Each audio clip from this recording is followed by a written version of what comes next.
الحمد لله نحمده ونستعينه ونستهديه ونؤمن به ونتوكل عليه ونعوذ بالله من شرور أنفسنا ومن سيئات أعمالنا من يهده الله فلا مضل له ومن يضلله فلا هادي له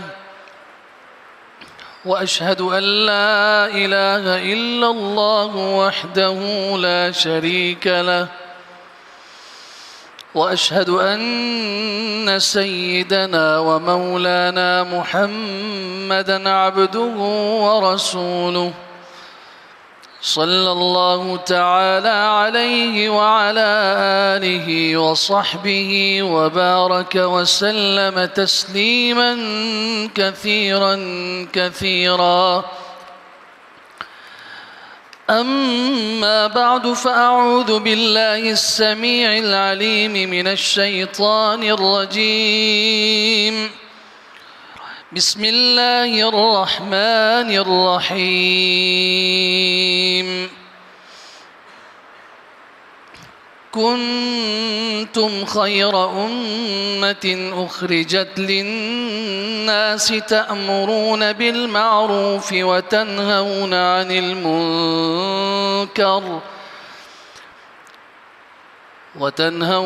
المنكر وتؤمنون بالله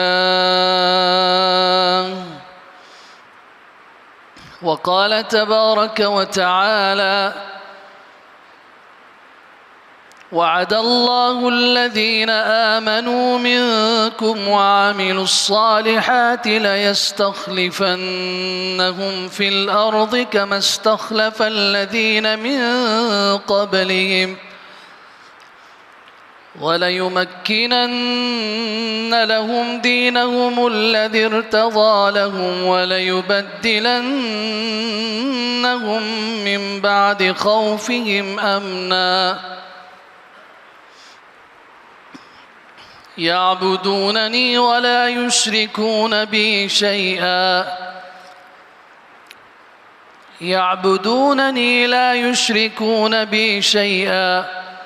فمن كفر بعد ذلك فأولئك هم الفاسقون وقال تبارك وتعالى يا أيها الذين آمنوا من يرتد منكم عن دينه فسوف يأتي الله بقوم يحبهم ويحبونه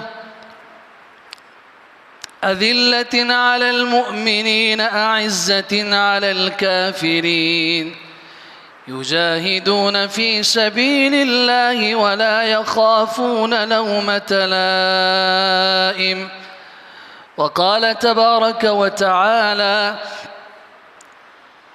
وإن تتولوا يستبدل قوما غيركم ثم لا يكونوا أمثالكم قال النبي صلى الله تعالى عليه وسلم ليأتين على أمتي ما أتى على بني إسرائيل حذو النعل بالنعل أو كما قال رسول الله صلى الله عليه وسلم صدق الله وصدق حبيبنا المصطفى صلى الله عليه وسلم ونحن على ذلك لمن الشاهدين والشاكرين والحمد لله رب العالمين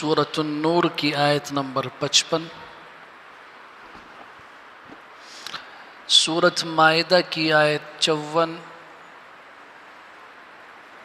سورۃ آل عمران کی آیت 139، اور نبی کریم صلی اللہ علیہ وسلم کا فرمان مبارک جس کو امام ترمذی رحمۃ اللہ تعالی علیہ نے اپنی کتاب سنن ترمذی میں ذکر فرمایا ہے۔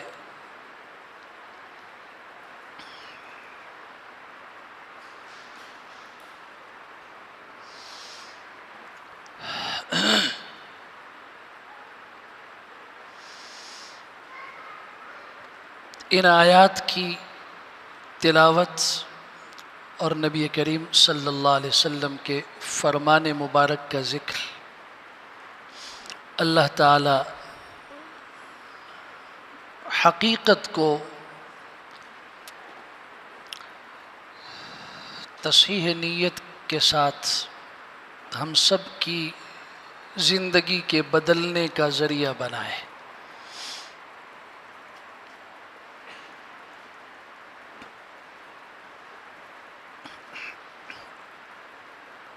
ایک سوال ہے،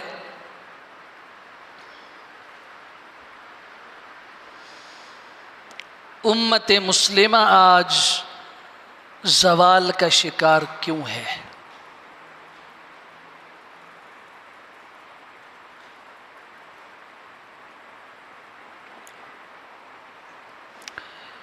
بظاہر یہ معمولی سوال ہے،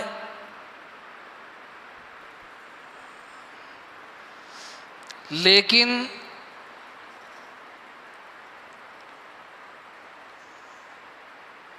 اس سوال کے پیچھے امت مسلمہ کے عروج اور زوال کی پوری داستان اور تاریخ موجود ہے۔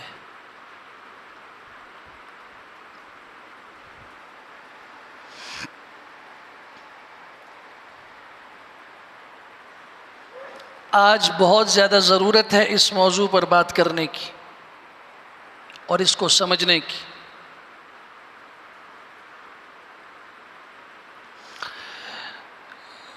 مریض کا علاج تب مفید ہوتا ہے کہ جب مریض کو یہ پتہ ہو کہ میں مریض ہوں۔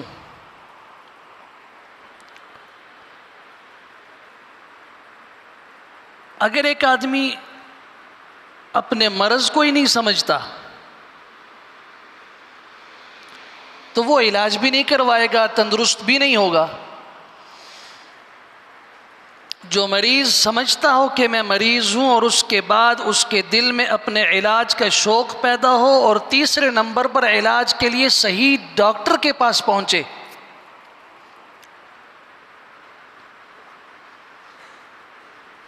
تب جا کے اس کے لیے علاج کی کوئی شکل اور صورت پیدا ہوگی۔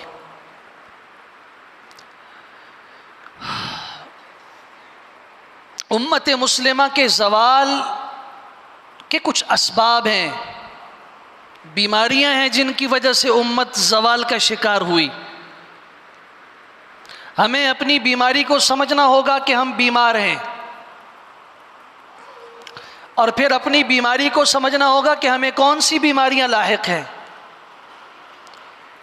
اور اس کے بعد ہمیں ان بیماریوں کے دور کرنے اور اس کے علاج کا شوق پیدا ہونا ضروری ہے، اور اس علاج کے لیے ہمیں صحیح شخص کے پاس، صحیح معالج کے پاس، صحیح حکیم کے پاس جانا ہوگا جو ہمیں ان امراض کا علاج بتائے اور ان امراض سے ہمیں شفا اور صحت اور تندرستی کا راستہ بتائے۔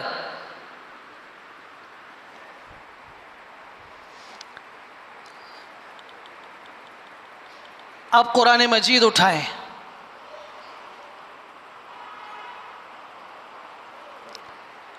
سورت بنی اسرائیل ہے، 15واں پارہ، اس کی آیت نمبر 4 سے آیت نمبر 10 تک کا مطالعہ کیجئے۔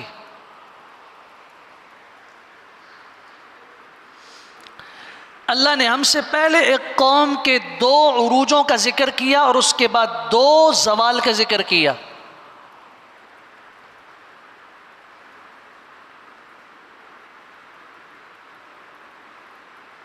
سورت بنی اسرائیل اس کی 4تھی آیت ہے، وَقَضَيْنَا إِلَى بَنِي إِسْرَائِيلَ فِي الْكِتَابِ، ہم نے کتاب میں بنی اسرائیل کے لیے یہ فیصلہ لکھ دیا،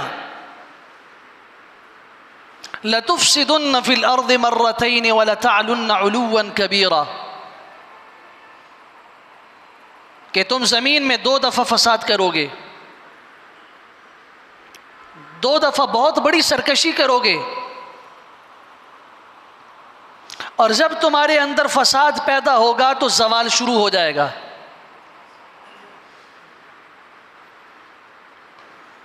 پھر جب تم سنبھلو گے تو اللہ تعالیٰ پھر اپنی تائید اور نصرت تمہارے ساتھ شامل فرمائیں گے، زوال کو ہٹا دیں گے، عزت دے دیں گے، لیکن پھر دوبارہ تمہارے اندر وہی فساد پیدا ہوگا، سرکشی پیدا ہوگی، نتیجہ پھر زوال تمہارا مقدر بنے گا، اور اس کے بعد جب تمہارے اندر پھر اصلاح کی کوشش اور اصلاح کا جذبہ پیدا ہوگا، اللہ تعالیٰ پھر عذاب کو ہٹا دیں گے۔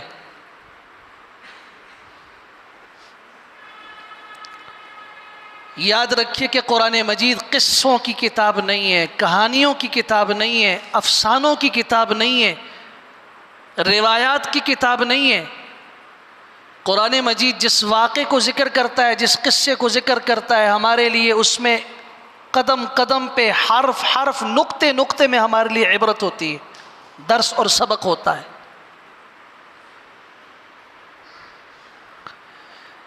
بنی اسرائیل ہم سے پہلے مشرق سے لے کے مغرب، شمال سے لے کے جنوب تک پوری دنیا کی تمام قوموں میں سب سے معزز اور سب سے اللہ کی محبوب اور پسندیدہ قوم تھی۔ یا بنی اسرائیل اذکروا نعمتی التی انعمت علیکم، صرف اس ایک جملے کو لے لیجئے اور صرف ایک سورت بقرہ کے اندر 3 مرتبہ اللہ تعالیٰ نے اس انداز سے خطاب فرمایا، بنی اسرائیل میری نعمتوں کو یاد کرو جو میں نے تمہارے اوپر کی، وَأَنِّي فَضَّلْتُكُمْ عَلَى الْعَالَمِينَ، اور میں نے تمہیں جہان والوں پہ فضیلت دی، عروج دیا، عزت دی۔ میں اس تفصیل میں نہیں جاتا، یہ بڑی معزز قوم تھی، بڑی اللہ کی چہیتی قوم تھی، لیکن جب ان کے اندر پہلا فساد پیدا ہوا، اس فساد کے نتیجے میں اللہ تعالیٰ نے ان سے وہ عزت لے لی۔ حضرت عیسیٰ علیہ السلام سے 587 نبی اکرم صلی اللہ علیہ وسلم کی بعثت سے 587 سال قبل، آج کا اگر ہم موازنہ لگائیں تو تقریباً 2600 سال پہلے کی بات ہے، اس معزز قوم کے اندر فساد پیدا ہوا۔ فَإِذَا جَاءَ وَعْدُ أُولَاهُمَا بَعَثْنَا عَلَيْكُمْ عِبَادًا لَنَا أُولِي بَأْسٍ شَدِيدٍ فَجَاسُوا خِلَالَ الدِّيَارِ وَكَانَ وَعْدًا مَفْعُولًا، جب تمہارے اندر پہلا فساد پیدا ہوگا، پہلی سرکشی پیدا ہوگی، تو ہم اپنے کچھ بندے بھیج دیں گے، مسلط کر دیں گے تمہارے اوپر۔ وہ کیا ہوں گے؟ بڑے سخت ہوں گے، بڑے جنگجو ہوں گے، بہت بہادر ہوں گے۔ فجاسو خلال الدیار، وہ گھروں میں گھس جائیں گے، گلی گلی میں گھس جائیں گے، اور ایسا خون خرابہ کریں گے کہ تمہاری عزت تو ایک طرف گئی، تمہارے افراد بھی باقی نہیں بچیں گے۔ تو 587 سال قبل مسیح اللہ نے بخت نصر کو مسلط کر دیا، جس نے بیت المقدس کی اینٹ سے اینٹ بجا دی۔ حضرت سلیمان علیہ السلام کے تعمیر کیے ہوئے ہیکل سلیمانی کو گرایا، جو آج تک کھڑا نہیں ہو سکا۔ 2600 سال گزر چکے ہیں۔ جب قوم اللہ کی نظروں سے گرتی ہے نا، تو اس کا پھر اندازہ لگائیے اس بات سے کہ وَكَانَ وَعْدًا مَفْعُولًا، اللہ کی طرف سے یہ طے شدہ فیصلہ تھا، ایسا ہو کے رہے گا، اور ہو کے رہا۔ 70,000 بنی اسرائیل قتل کر دیے گئے، 70,000 قید کیے گئے، اور یہ معمولی لوگ نہیں تھے، ان میں بعض انبیاء بھی تھے۔ قیدیوں میں حضرت دانیال علیہ السلام بھی تھے، حضرت عزیر علیہ السلام بھی تھے۔ یہیں سے حضرت عزیر جب آزاد ہوئے تو جب گزرے ہیں اپنی بستی کے اوپر، جب دیکھا کہ یہ شہر آباد تھا، آج کیا ہوا؟ او کالذی مر علی قریہ وہی خاویۃ علی عروشها، یہ منظر حضرت کی نظروں کے سامنے کب آیا؟ جب یہ بخت نصر کی قید سے نکلے ہیں، عراق کے اندر بابل شہر میں مقید، جب یہ آزاد ہو کے نکلے اپنے علاقے کی طرف، گدھے کے اوپر سوار ہو کے، بستی کو دیکھا، شہر کو دیکھا، یہاں تو شہر آباد تھا، آج کیا ہوا اس کو؟ اللہ نے 100 سال تک موت دے دی، پھر زندہ کر کے کہا جو اللہ اس پہ قادر ہے وہ مردہ بستیوں کو، اجڑے ہوئے شہروں کو دوبارہ آباد کرنے پر بھی قادر ہے۔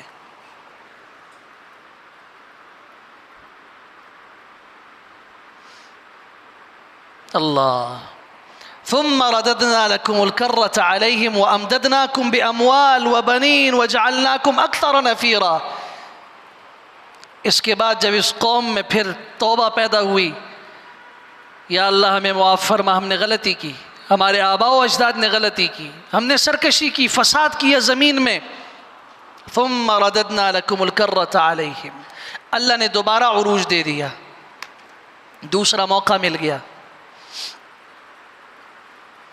اس موقع کے نتیجے میں اللہ نے کیا کیا؟ امددناکم باموال، چلو جب تم توبہ کرو گے، ہمارے در کی طرف آؤ گے تو ہم تمہیں مال بھی دیں گے، وبنین، تمہیں اولاد بھی دیں گے۔ آج الٹی مصیبت یہ پڑ گئی کہ بچے دو ہی اچھے، زیادہ بچے جو ہیں یہ وبال جان ہے۔ قرآن مجید جہاں ذکر کرتا ہے اپنی نعمتوں کا، ان نعمتوں میں کثرت اولاد کو بھی ذکر کرتا ہے۔ امددناکم باموال وبنین، آج میں اور آپ چاہتے ہیں کہ مال جتنا زیادہ ہوتا ہے وہ ہوتا جائے، اولاد کے بارے میں ہمیں فکر لاحق ہو جاتی ہے کہ ان کو کون سنبھالے گا۔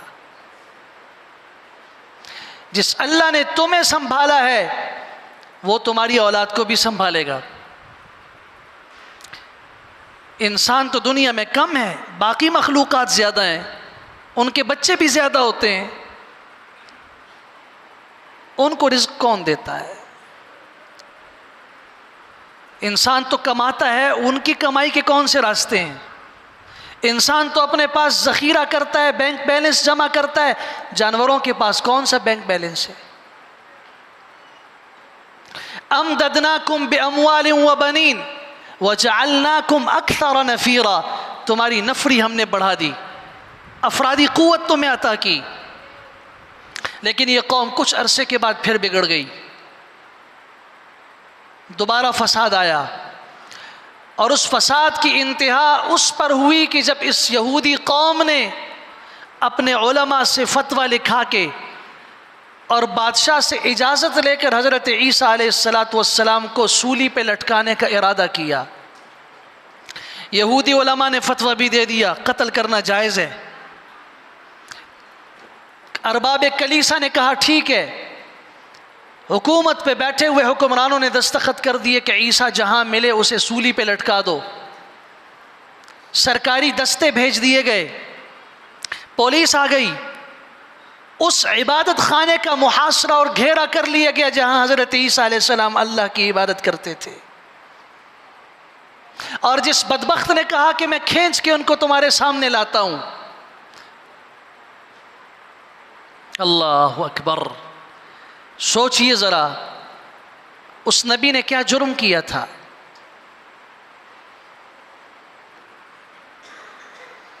اس نے کسی کی جان لی، کسی کا مال لیا، کسی کی عزت لوٹی، کون سا فساد کیا دنیا میں؟ اپنی عبادت کر رہے ہیں، دروازے پہ دستک دی جا رہی ہے، نکلو باہر۔ جس بدبخت نے کہا شمعون قرینی نے کہ میں پکڑ کے گھسیٹ کے لاتا ہوں عیسیٰ کو، تم یہاں انتظار کرو، جب شمعون قرینی اندر داخل ہوا، حضرت عیسیٰ علیہ السلام سجدے میں سر رکھے ہوئے تھے، ادھر حضرت جبرائیل علیہ السلام کو اللہ نے بھیجا کہ میرے بندے کا بال بھی بیکا نہ ہو، انہیں زندہ اٹھا کے آسمان پہ لے آؤ۔ بل رفعہ اللہ الیہ، اللہ نے حضرت عیسیٰ علیہ السلام کو اپنی طرف اٹھا لیا، آج بھی دوسرے آسمان پر زندہ ہے۔ 33 سال کی عمر میں اٹھائے گئے اور 33 ہی سال کی عمر کے اندر زمین پہ آئیں گے، نبی کریم صلی اللہ علیہ وسلم کی شریعت کو پھیلائیں گے، اسلام کی خدمت کریں گے اور اسلام کا جھنڈا پوری دنیا پہ لہرائیں گے۔ یہ ہوگا مستقبل میں۔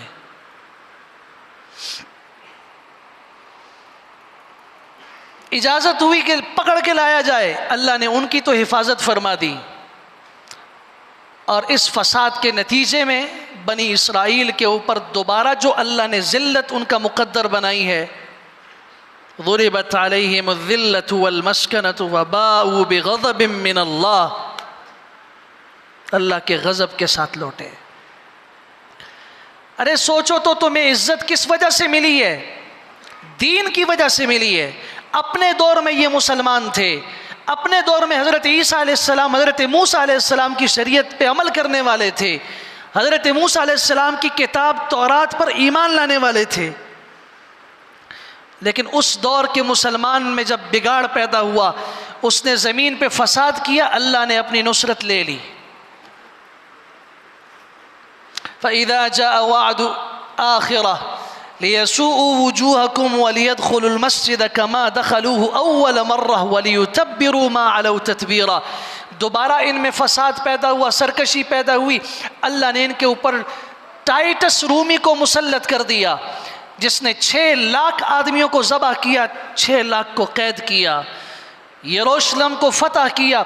ایک دن میں 1,33,000 افراد یہودی مارے گئے۔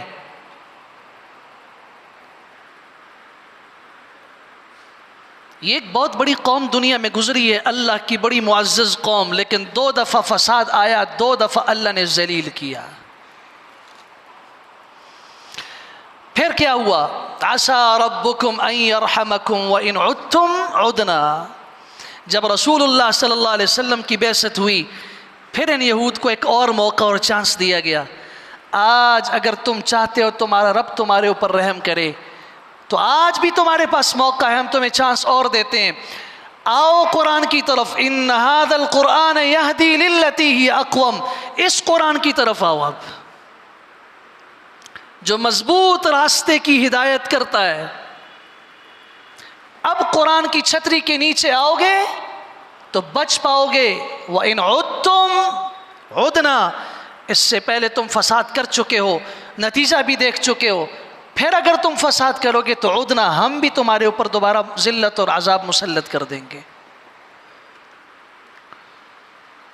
یہ بنی اسرائیل ہے۔ پھر یہی حال ہمارے ساتھ ہوا، اس امت کے ساتھ ہوا۔ یہ جو قرآن آیا یہ پوری دنیا کے لیے آیا، ھدی للناس۔ اس اللہ کی رحمت، اللہ کی کتاب کی چھتری کے نیچے جو آیا، جس دور میں آیا، اس نے عزت پائی، وہ بلند ہوا، سرخرو ہوا، اللہ کے ہاں کامیاب ہوا، اور جو اس چھتری سے نکلا اللہ کی رحمت سے دور ہوا، ذلت کا مقدر بنا، اور آج مسلم امت کی تاریخ اور مسلم امت کا یہ دور بتا رہا ہے کہ ہم کس ذلت کے ساتھ گزر رہے ہیں۔ مصیبت یہ ہے، میں نے شروع میں کہا تھا کہ مریض اگر اپنے مرض کو ہی نہ سمجھتا ہو تو اس کی ہلاکت میں بڑی جلدی واقع ہو جاتی ہے، دیر نہیں لگتی۔ آج ہم بھی مریض ہو چکے ہیں، بدن کا ایک حصہ بیمار ہو جائے، مریض ہو جائے، اس کی علاج ہو سکتا ہے، لیکن اگر اس کا دل بھی مریض ہو، اس کے جگر بھی بیمار ہو، اس کے گردے بھی فیل ہو جائیں، اس کا ایک ایک عضو ناکارہ ہو جائے، تو پھر انتظار ہوتا ہے اپنوں کو بھی، رشتہ داروں کو بھی، کہ جی کب یہ اٹھے گا، ہم بھی چھوٹیں گے اور یہ بھی اس عذاب سے چھوٹے گا۔ آج امت مسلمہ کے اندر ایک بیماری نہیں ہے، ایک بیماری نہیں ہے، وہ تمام ہلاکت کے اسباب جو سابقہ امتوں کے تھے آج اس امت کے اندر موجود ہیں۔ اور یہ بات میں اپنی طرف سے نہیں کہہ رہا، عبداللہ بن عمرو بن عاص رضی اللہ تعالیٰ عنہ کی روایت سنا رہا ہوں، جس کو امام ترمذی نے سنن ترمذی میں نقل کیا ہے، لَيَأْتِيَنَّ عَلَىٰ أُمَّتِي مَا أَتَى عَلَىٰ بَنِي إِسْرَائِيلَ حَذْوَ النَّعْلِ بِالنَّعْلِ، میری امت پہ ضرور وہ وقت آئے گا، وہ حالات آئیں گے جو اس سے پہلے بنی اسرائیل پہ آئے ہیں۔ کیسے آئیں گے؟ حذو النعل بالنعل، جس طرح دو جوتے آپس میں ایک دوسرے سے بالکل برابر ہوتے ہیں، ایک سائز اور ایک ناپ ہوتا ہے، اسی طریقے سے میری امت بھی وہاں پہ قدم رکھے گی جہاں بنی اسرائیل نے رکھا تھا۔ جو فساد انہوں نے کیا تھا یہ بھی کریں گے، جس برائی کے راستے پہ وہ چلے تھے یہ بھی چلیں گے۔ آگے اللہ کے نبی اکرم صلی اللہ علیہ وسلم نے مثال بھی دی، ان میں سے اگر کوئی گوہ کے بل میں گھسا ہو تو تم میں سے بھی آدمی آئے گا جو اس گوہ کے بل میں گھسے گا۔ اس سے بھی بڑھ کر اگر بنی اسرائیل کے کسی بدبخت آدمی نے اپنی ماں کے ساتھ بدکاری کی ہوگی تو میری امت کے اندر بھی ایسے بدبخت لوگ پیدا ہوں گے جو اسی راستے پہ چل کے اپنی ماں کے ساتھ بدکاری کریں گے۔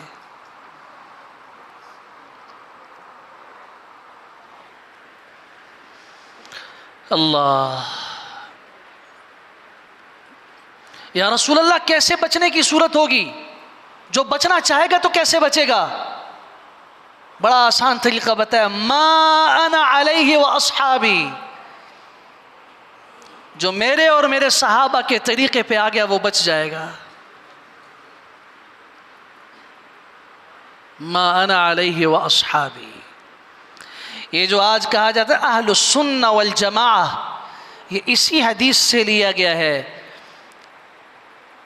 الحمدللہ ہم اپنے آپ کو اہل السنہ والجماعت اس لیے کہتے ہیں کہ ہم سنت کی اتباع بھی کرتے ہیں، صحابہ کرام کی جماعت کو حق سمجھتے ہوئے ان کے نقش قدم پہ چلنے میں ہم ہدایت سمجھتے ہیں۔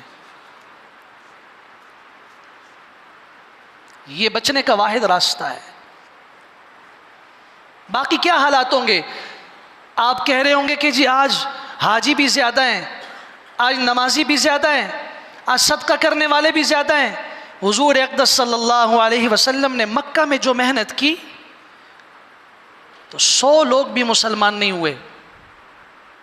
مکہ کے اندر اکٹھے ایک دفعہ ایک ایک کر کے دن رات کی محنت ہوئی، ایک ایک کر کے مسلمان ہونا شروع ہوئے۔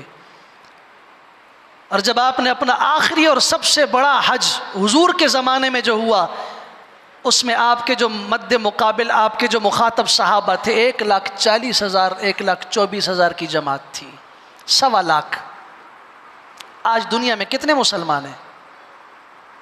3 ارب کے قریب۔ تعداد آج مسلمانوں کی زیادہ یا اس وقت؟ آج زکوٰۃ دینے والے زیادہ ہیں یا اس وقت؟ آج تہجد پڑھنے والے زیادہ ہیں یا؟ میں افراد کی بات کر رہا ہوں، میں فیصد کی نہیں کر رہا، میں تناسب کی نہیں کر رہا۔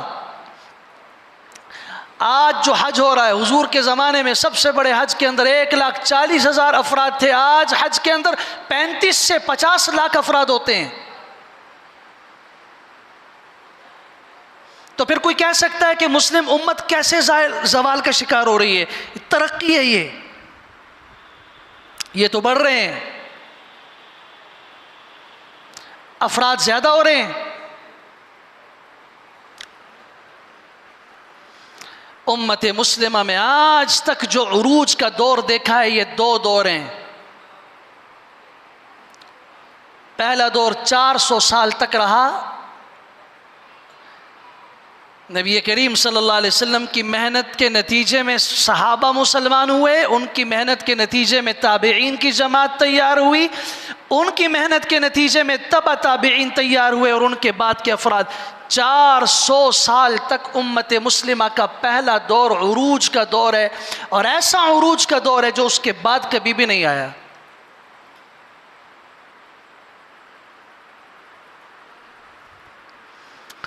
یہ عروج عربوں کے ذریعے تھا. صحابہ کرام کی بڑی تعداد سارے عرب تھی سوائے چند افراد کے. عربوں کے ذریعے عروج ہوا. پھر جب عربوں کے اندر بگاڑ پیدا ہوا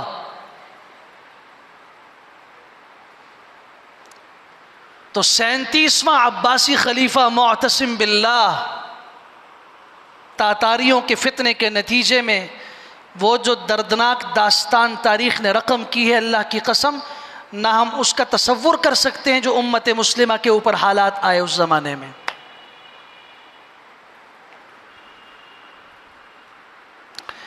وجہ کیا تھی؟ اسباب میں تفصیل کے ساتھ ذکر کروں گا کہ امت کے زوال کے اسباب کیا ہیں، لیکن یہاں یہ ضروری ہے تاکہ ہمیں پتہ چل جائے کہ 400 سال کے بعد وہ عروج والی قوم زوال کا شکار کیوں ہوئی. اس لیے کہ جو چھتری ان کو رحمت کی دی گئی تھی، ہدایت کی دی گئی تھی قرآن کی، ان ھذا القرآن یہدی للتی ہی اقوم، اس چھتری کے نیچے سے نکل گئے، عیاشیوں میں پڑ گئے. ہارون الرشید کے بنائے ہوئے محل میں جہاں قرآن کی تلاوت ہوتی تھی، خلیفہ کی اولاد اور خلیفہ واعظ و نصیحت کے لیے علماء کرام کو بلاتا تھا. میرے اندر خامی ہو تو مجھے بتا دیجئے. جہاں محل کے اعلیٰ ترین بادشاہ کے کمرے میں رات کو تہجد میں رونے کی آواز آیا کرتی تھی، اب تہجد کے وقت میں رقص و سرور کی محفلیں جم گئیں، شراب و کباب شروع ہو گیا. تو نتیجہ پھر زوال کی صورت میں آیا.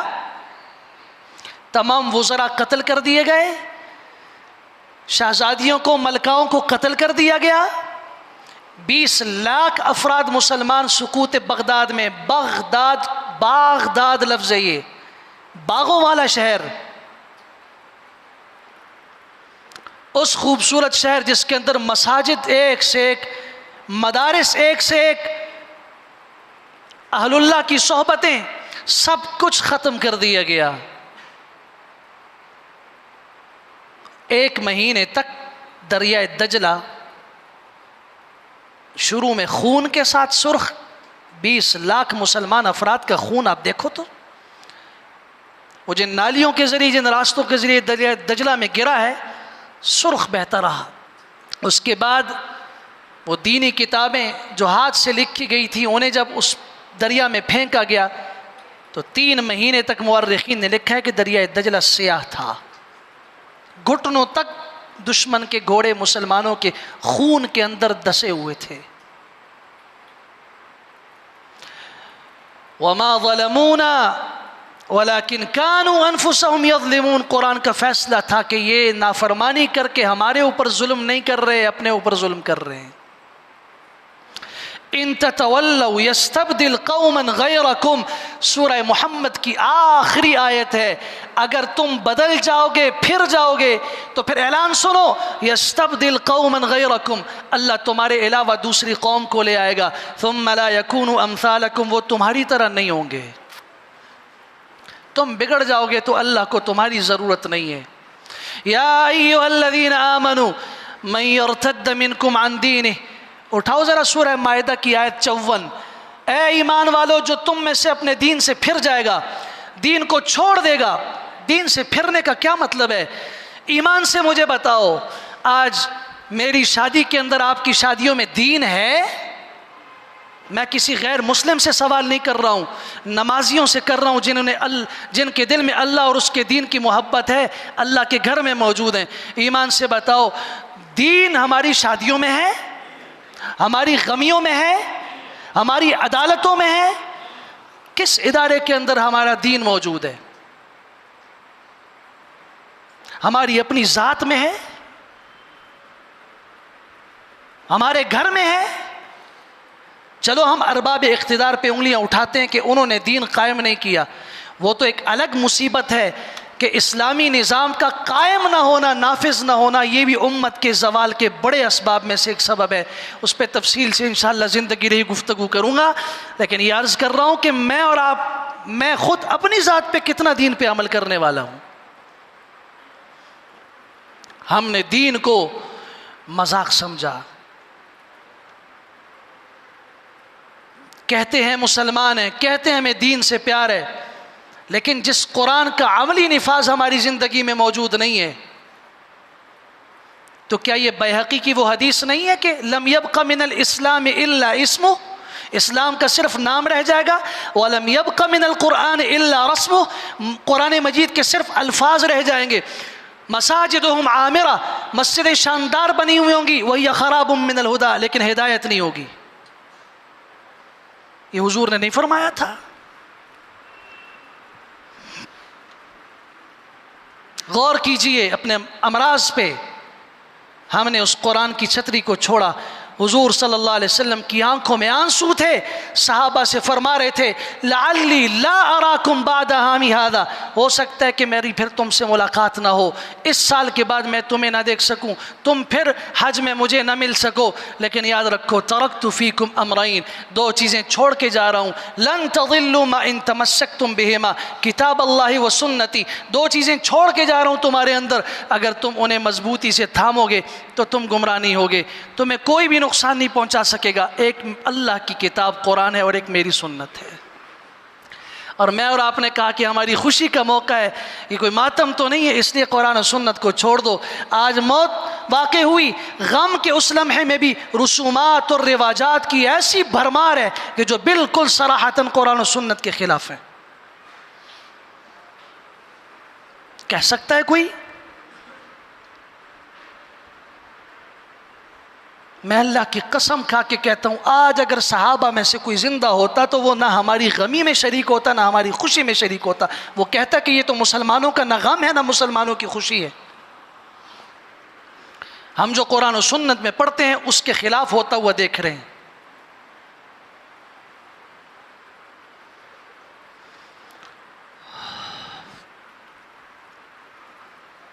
لیکن کیا کریں کہ زبان اگر گونگی رکھیں، خاموش ہو جائیں، تو پھر حضرت عمر نے فرمایا تھا کہ وہ شخص جس کو پتہ ہو اور اس کی زبان خاموش ہو، فَإِنَّهُ شَيْطَانٌ أَخْرَسٌ، یہ گونگا شیطان ہے، یہ عالم کہنے کا مستحق نہیں ہے، یہ گونگا شیطان ہے۔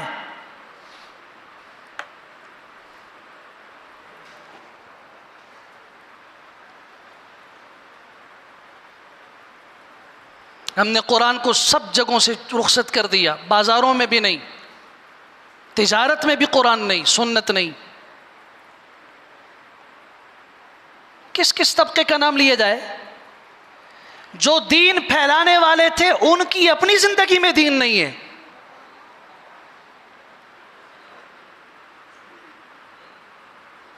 اکثریت نے دین کو کاروبار بنا دیا۔ جس کو دین سے فائدہ ہے تو وہ دین پہ عمل، وہ کہتے ہیں کہ جی میں دیندار ہوں، مجھے دین پسند ہے۔ نہیں نہیں، قرآن مجید نے فیصلہ کیا تھا انتم الاعلون ان کنتم مؤمنین، اگر تم حقیقت میں مومن ہوئے تو تم غالب رہو گے، تم بلند رہو گے۔ یا ایھا الذین آمنوا من یرتد منکم عن دینہ، تم میں سے جو اپنے دین کو چھوڑ دے گا، اس پہ عمل نہیں کرے گا، تو یاد رکھو کہ اللہ کا دین میرا محتاج نہیں ہے، آپ کا محتاج نہیں ہے، معاشرے کا محتاج نہیں ہے، وہ کسی عالم کا محتاج نہیں ہے، وہ ارباب اقتدار کے قلم کا محتاج نہیں ہے، وہ غالب ہے۔ الاسلام یعلو ولا یعلی علیہ، دین غالب ہے، وہ غالب رہے گا، اس پہ کوئی چیز غالب نہیں آ سکتی۔ مسئلہ میرے اور آپ کا ہے کہ مسلمان کا کیا بنے گا۔ اسلام تو غالب تھا، غالب ہے، غالب رہے گا۔ مسلمان معزز ہو سکتا ہے اور ذلیل بھی ہو سکتا ہے۔ فسوف یأتی اللہ، تم دین کو چھوڑ دو گے، فسوف یأتی اللہ بقوم، اللہ ایسی قوم کے لے آئے گا جن کی صفات یحبہم، وہ اللہ سے محبت کریں گے، ویحبونہ، اللہ بھی ان سے محبت کرے گا، اذلۃ علی المؤمنین، ایمان والوں پہ بڑے شفیق اور نرم ہوں گے، اذلۃ علی الکافرین، کافروں پہ سخت ہوں گے، لا یخافون فی اللہ لومۃ لائم، وہ اللہ کے معاملے میں، دین کے معاملے میں کسی کی پرواہ نہیں کریں گے کہ یہ ناراض ہوتا ہے خوش ہوتا ہے۔ یہ ہے قرآن کا فیصلہ۔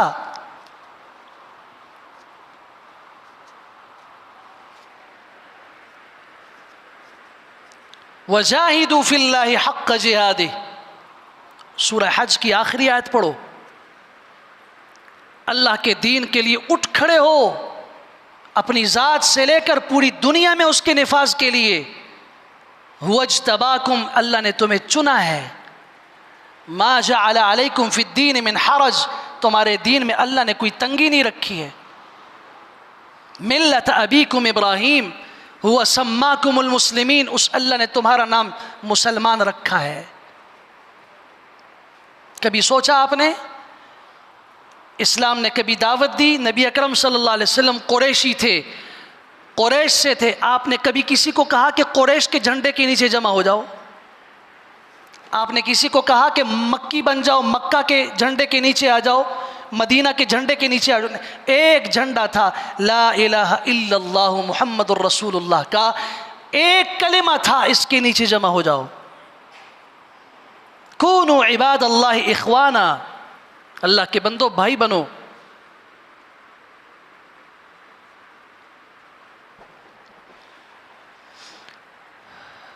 جب قرآن مجید چھوٹا، امت کا پہلا سب سے بڑا اور بنیادی سبب حضرت شیخ الہند مولانا رشید احمد گنگوئی رحمۃ اللہ تعالی علیہ مالٹا کی جیل سے رہا کو ہندوستان پہنچے. انہوں نے پہلا خطاب فرمایا اور لوگوں سے کہا کہ میں نے امت مسلمہ کے زوال کے اسباب پہ غور کیا. دو چیزیں سبب ملیں، قرآن مجید کو چھوڑ دینا اور آپس کے اندر افتراق اور انتشار.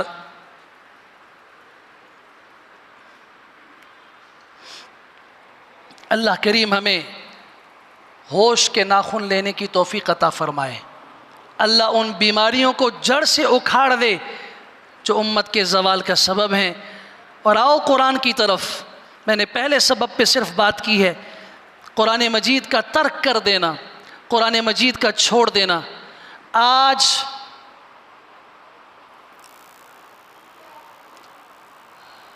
پھر امت میں تھوڑی سی محبت پیدا ہو رہی ہے اس بات کی کہ قرآن مجید کی طرف تھوڑا تھوڑا رجوع کر رہے ہیں. ہر شخص کی آج خواہش ہے کہ اس کا بیٹا حافظ قرآن بنے. لیکن خود اپنے آپ سے پوچھو، آپ نے قرآن سیکھا تھا، آپ کے باپ دادا، یہ بیچ میں جو ہمارے اوپر ایک وقت گزرا ہے بالکل قرآن سے دوری کا گزرا ہے، لیکن اتنا خطرناک گزرا ہے کہ جب قرآن کا ہمارے آباء و اجداد کو پتہ نہیں تھا تو پھر سراسر خلاف قرآن باتیں ہمارا دین بن گئیں. پھر ہمارے معاشرے میں وہ جو کچھ ہو رہا ہے دین کے نام پہ، جب قرآن کا پتہ ہی نہیں ہے، سنت کا پتہ ہی نہیں ہے، تو جو کچھ ہو رہا ہوگا وہ دین ہو سکتا ہے؟ پھر جس معالج نے کہا کہ آپریشن کی ضرورت ہے اس مریض کی، ہم نے اس معالج کو گالیاں دینا شروع کر دی. ہم نے کہا یہ نئی باتیں کرتا ہے. وہ بیچارہ چیخ کے کہہ رہا ہے کہ آؤ قرآن کی طرف. میں یہ نہیں کہہ رہا میری طرف آؤ، قرآن کی طرف آؤ، سنت کی طرف آؤ. باپ دادا کو چھوڑ دو، معاشرے کو چھوڑ دو، علاقائیت کو چھوڑ دو کہ ہمارے علاقے میں ایسا ہوتا ہے. یہ سارے بت ہیں یا نہیں ہیں؟ بتاؤ. کیوں قرآن مجید کو چھوڑ دیا گیا؟ اس لیے کہ ہمارے علاقے میں اس پر جو آپ کہہ رہے ہیں قرآن، یہ ہمارے علاقے میں نہیں ہے. تو آپ کے علاقے میں تو قرآن کسی کو آتا نہیں، کیا کریں؟ اللہ کریم ہمیں سمجھ کی توفیق عطا فرمائے. وآخر دعوانا الحمدللہ رب العالمین.